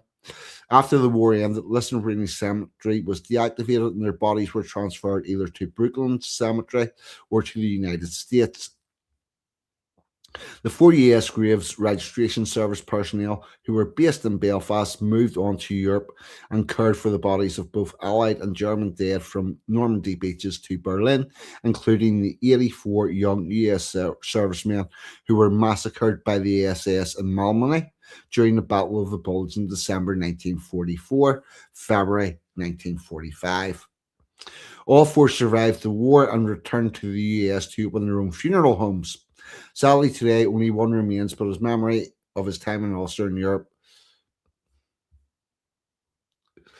IUS is not a fucking word, BBC. Get it right. Is as clear as if it were only yesterday. In May 1944, the greatest gathering of US ships ever seen in a British port assembled in Belfast Lock and sailed for the Normandy landings on 6th of June 1944 after inspection by General Eisenhower. So there you go. There's that. And let's see where we're at.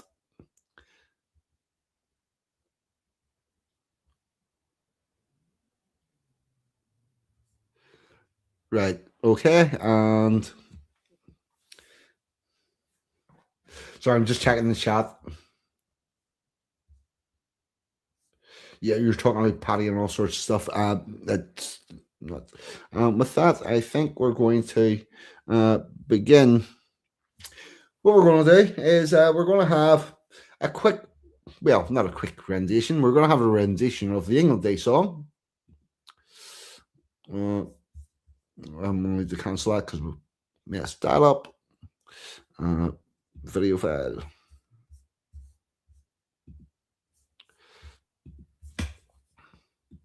Here we go. England Day song coming right up.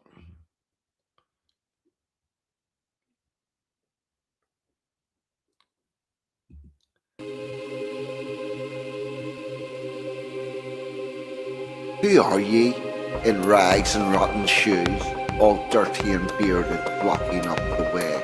We are English, We come from the edge of Europe, beyond which lies only water, ice and death. This is the place we made our home. Raised our cattle, planted the crops, evoked their gods from circles formed of stone, so those gods could witness us atone. When Roman forces did invade, we fought as lions, refused to yield, and those we left out in the field, of the English, they were the seed.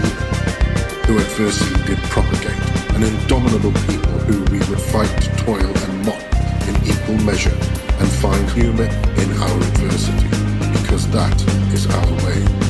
The battle-weary tribes besieged by Vikings banded as brothers with Angles, Jukes and Saxon. It took some years of consideration to produce our culture of toleration. The creation of the English nation at Stamford Bridge we won the day, but William was quickly on his way. 1066, the commutation brought the cursed Norman invasion. A ruling class they would impose until calls for Magna Carta arose. And to all the kings the message was sent: you only rule us by consent. So what of the English, I hear you ask? You know us as the working class, the ones whose toil, blood and sweat brought you the greatest empire yet. So you should learn at your mother's knee of revolutions that number 3. That number 3. 1, 2, 3. Agricultural, where mechanised planting and harvesting was married to selective breeding, we created a food surplus, the envy of the world. Industrial, where we conjured cities to house factories inhabited by a well-paid workforce to man the machines. This coupled to the ingenuity of English engineers who never found a problem without a solution. The third, the glorious one, that brought about civil and religious liberty, one rule for all, and the radical notion that a man should profit from his labours. But we are not greedy. We exported our language, our law, our sense of fair play. In our safe shipping lanes trade flows through never-ending day. And when Britannia ruled the waves, we used our power to free all slaves.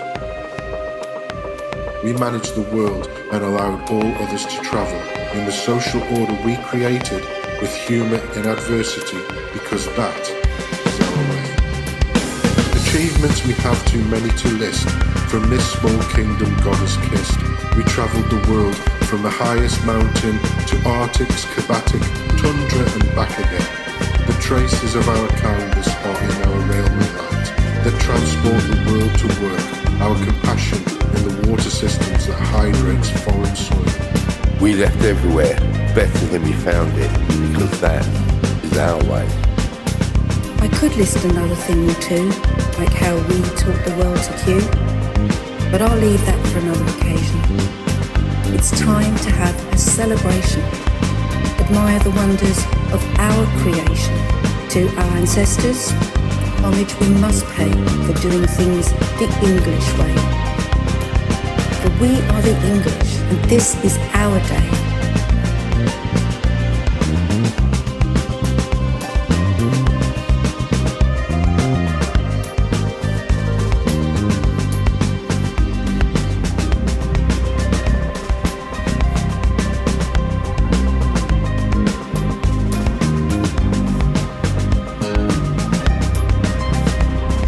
who are ye? In rags and rotten shoes, all dirty and bearded, blocking up the way. We are the pilgrims, master. We shall go always that little bit further. It may be beyond that last blue mountain barred with snow, across that angry or glimmering sea. We are the English. Every Englishman's house is his castle. So hoist your colours on the ramparts for England Day. Then down after St George's Day. We are English, and we'll be patriotic in an organised way.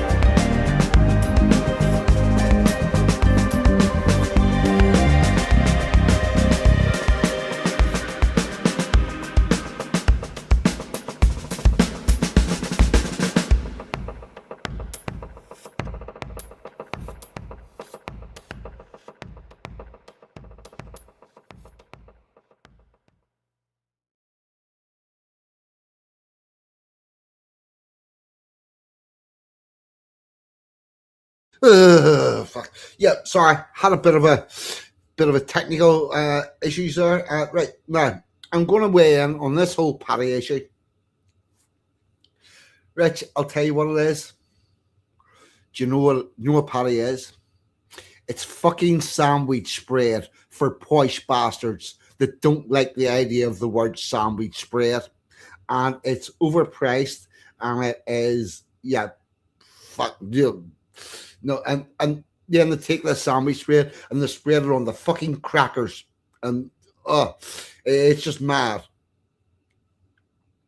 Like I say, It's something that's very nearly, but not quite food.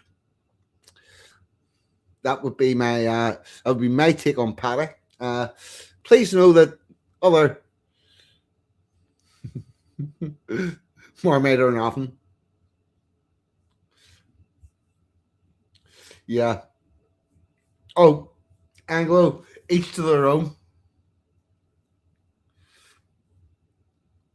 Yeah, that type of stuff. Patty, to me, patty is just that.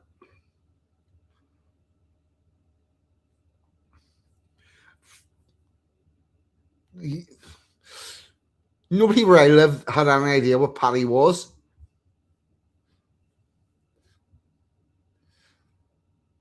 Yeah, right. So there's that. The other thing I'm going to say now is, right, I'm now going to do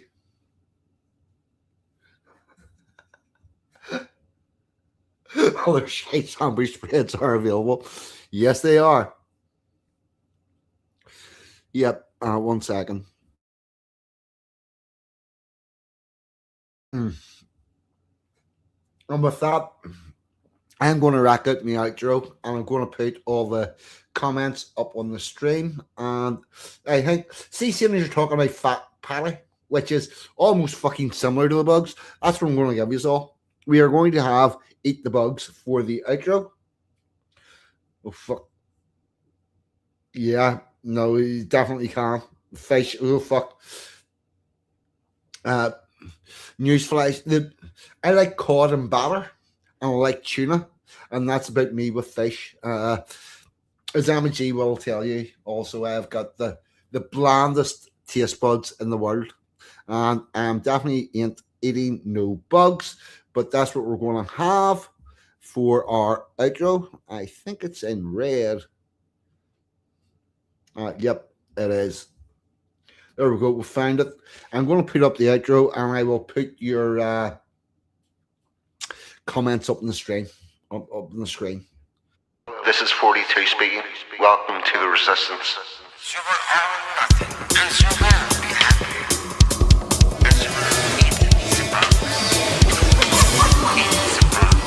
Oh shit, man. Eat the bugs? You got me wrong. You got me so wrong. You ever seen a cave drawing of somebody with a spear hunting a mosquito? Well, me either. We eat meat and we have choices. You cook a hedgehog right? It tastes like chicken. Fucking chicken. I ain't eating your bugs. I ain't eating your bugs.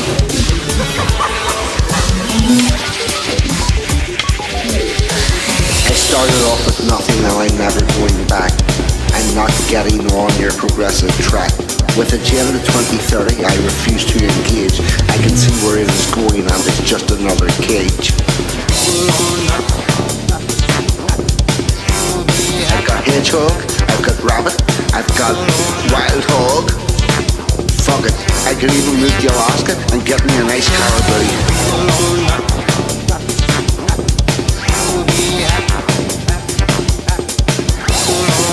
Fuck it, I'm not eating your bugs. You're trying to take away what I fought so hard to get, so I'm going to say no to your cattle car trade. Eat the bugs? Live in some communal pod with no fucking privacy? Oh, nothing and be happy? I've seen the people with nothing and they don't look happy. Eat the bugs? Live in some communal pod with no fucking privacy? Oh, nothing and be happy? I'm not eating your bugs. Fuck it. Fuck it. I'm not eating your bugs. Fuck it.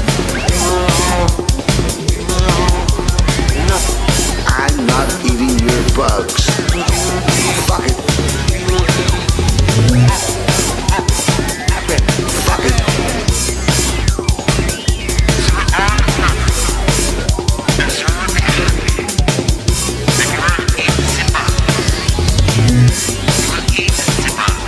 Oh shit, man. You got me wrong. You got me so fucking wrong.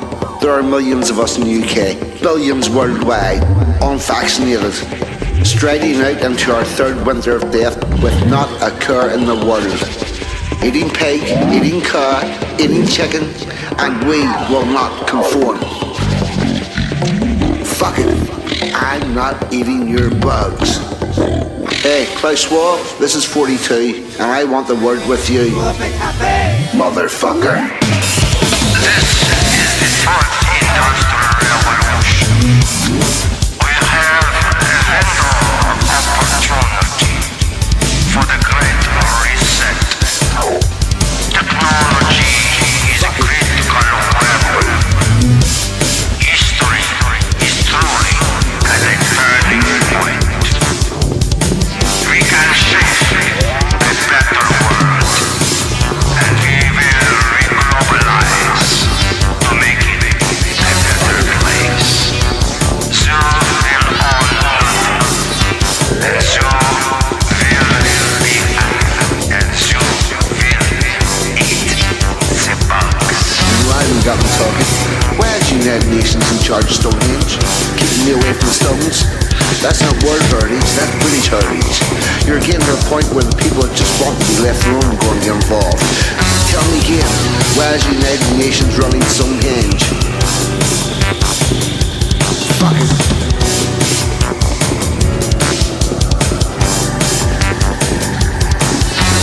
Stonehenge museum's a fucking Perry mountain range now owned by UNESCO, so you and I can never go. Fuck your 15-minute cities and your Internet of Things. We are going back to nature, see what that life brings. We had a good look at the planning we did, so we hook up with the Woodlander and take our shit off grid. Fuck it. We hook up with the Woodlander and take our shit off grid. Fuck it. We'll hook up with the Woodlander and take our shit off grid.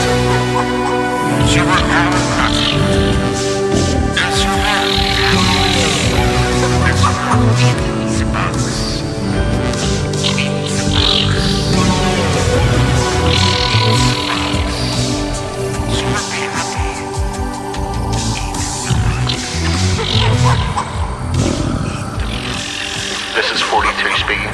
Welcome to the Resistance.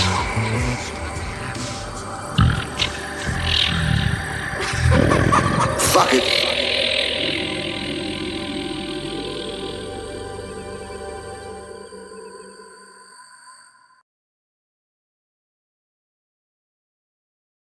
Okay, everybody, that's it for this week.